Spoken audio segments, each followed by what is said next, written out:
Well, how's it going, JDM crew?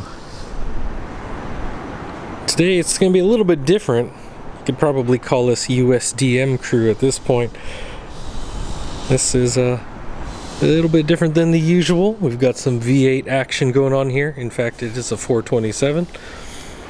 So we got about 7 liters of raw power here. It is NA. And what we've got today here is an AC replica. Now you could probably tell from the shiny exhaust pipes, as well as slightly different. It's an angled roll bar there. So obviously the real thing is a bit more rare, quite a bit more rare. But the replicas are still a lot of fun. It's probably the most replicated kit car on the planet today. I believe it is the #1 model that people build. So this is pretty cool. And so yeah, this actually does have a V8. It is left-hand drive, but it is here in Japan. We'll jump into the engine bay in a little bit, but as you can see, good old wood trim there in the dash and the steering wheel. We've also got the latches on the doors there, a little bit more unique there. Smaller seats, and if you happen to be above 5'7" or 5'6", your head is actually going to be a little bit above the windshield here. So even for me, I'm only 5'9", and it's actually a little bit over. I'm basically looking at the bar while driving around, but it's definitely a lot of fun. 0 to 60 in about 4 point something seconds. It's pretty ridiculous. But yeah, this is a replica of the 1965 model, so I believe it's Mark III. We'll have additional details below, but I'm just here to show it to you. We got Simpson harnesses and everything there. Cobra replica steering wheel and shift knob. Handbrake. And we do have the fuel filler cap right here. And you might be wondering, what the heck is this doing in Japan? Well, believe it or not, in Japan, classic American cars are pretty popular. Not so much anymore, since cars in general are a bit more expensive, but there has been a following over the last, 50, 60 years. And some of you that have been around the channel for a while might remember we did have a Stingray a while back. And we've had some other models come through here, but definitely this and the Stingray we did have on the channel. So that was pretty cool. We got safety equipment and everything there.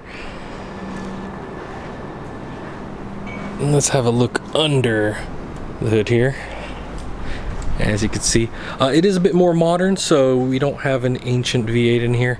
We actually do have some upgraded modern goodness here, including Edelbrock. Let's see, I think that is a Holy carb. So for those of you guys that know, cars love carbs, so this is no exception. And yeah, we have quite a big radiator on there, and pretty much a lot of modern amenities in there, including the ignition system, MSD cables, and all that good stuff. It really brings me back to a lot of the my early days back in America. So this is definitely a pleasure to be around, and definitely got a beautiful rumble to it. I mean, it pretty much just goes straight out the side there, through the headers and out the exhaust, so very short run to the back. So just driving around gently, not pushing it, taking good care of this baby here, but it's certainly a beast. So yeah, this is a 427, a bit more modern engine, but plenty of horsepower. Actually, it would be fun to put on the dyno. But if you're looking for something for track days, this is registered in Japan, by the way. If you're curious about some of the numbers there, which we will have on the website, and some details below. This is actually registration number here in Japan. So yes, this is Japan street legal. So yeah, if you wanted to take it out on those club weekends or whatever, this is the perfect choice for that. But of course, you don't have any option for coverage, so better make sure the weather's good or bring a coat. And here's the look from the interior while sitting inside.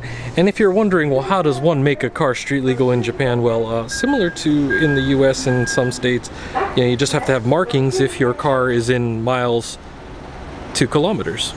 So yeah, in the States it'd be kilometers to miles, but yeah, here we go. As you can see, 120 miles an hour. I've got about 220 kilometers right there. So these are marked for proper driving. And yeah, quite interesting to have a kit car here in Japan. But also any other classics definitely are popular here.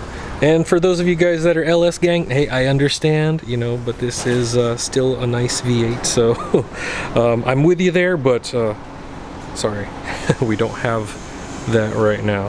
If I can get rid of that glare there we go. So really pretty good shape all around. But yeah, pretty much here I am at like the level of my eyes, and it just looking right at the bar for the windshield. And for those of you guys really wondering what this sounds like in Japan,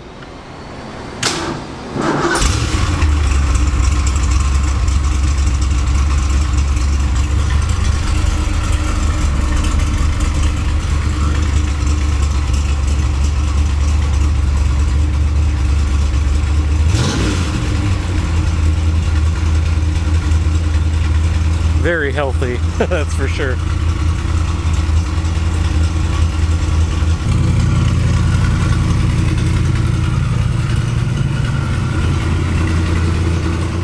And always, if you have any questions about the process or looking for any vehicles in particular, you can also hit us up on Facebook, Instagram, and Twitter and answer your questions there. Within about 24 hours, our sales team will be able to get back to you.